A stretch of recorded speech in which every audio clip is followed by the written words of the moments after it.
노무현 정부 때였던 2005년 강정구 동국대 교수가 이런 글을 썼습니다. 6.25는 북한의 통일전쟁이었다. 미국이 개입하지만 않았다면 한 달 안에 전쟁이 끝났을 것이다. 그는 이미 김일성 생가 만경대 방명록에 만경대 정신을 이어받아 통일 위협 이룩하자는 글을 남긴 사건으로 재판을 받던 중이었습니다. 검찰은 구속 수사를 검토했죠. 그러자 당시 천정배 법무장관이 사상 처음 검찰총장에 대한 지휘권을 발동해서 불구속 수사를 지시했습니다. 김종빈 검찰총장은 결국 지휘를 받아들인 뒤 사표를 던졌습니다. 그리고 취임 6달 만에 물러나면서 이렇게 말했습니다. 검찰이 쌓아온 정치 중립의 꿈이 여지없이 무너졌다. 국민은 정치가 수사에 개입하고 권력의 외압에 굴복하는 검찰을 결코 바라지 않는다. 김 총장이 장관 지시를 끝까지 거부했어야 한다는 지적도 있었습니다만 그처럼 권력의 외압에 직을 내던지면서 대답한 총장도 드뭅니다. 거꾸로 정권 눈치를 살피며 임기를 채운 총장이 적지 않았다는 얘기도 될 겁니다.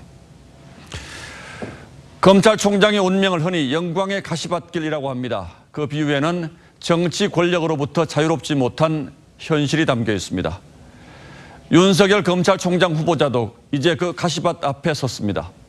청와대는 윤 후보자를 지명하면서 적폐 수사와 검찰개혁 의지를 내비쳤습니다. 하지만 정권 3년차가 되도록 지속되는 적폐 청산의 필요가 적지 않은 것도 현실입니다. 검찰에게 지나치게 쏠린 힘을 빼는 일 역시 제머리깎기처럼 까다롭습니다. 결국 검찰이 바라보며 가야 할 곳은 국민일 겁니다. 국민이 무엇을 원하고 국민의 권익을 어떻게 지킬 것인가가 열쇠입니다. 그러려면 검찰의 독립부터 확보돼야 합니다. 검찰의 정치 중립이 중요한 것은 그렇게 돼야만 국민이 공정한 수사와 재판을 받을 수 있기 때문이라는 김종빈 전 총장의 퇴임사처럼 말이죠. 윤석열 후보자는 사람에게 충성하지 않는다는 소신으로 국민의 주목을 받았습니다. 그리고 이제 그는 검찰의 최고봉에 올랐습니다. 그 소신 때문에 이 자리까지 오게 된 건지는 알 수 없습니다만 중요한 건 그 소신이 진짜인지 가짜인지 지금부터 판가름 날 거란 사실입니다.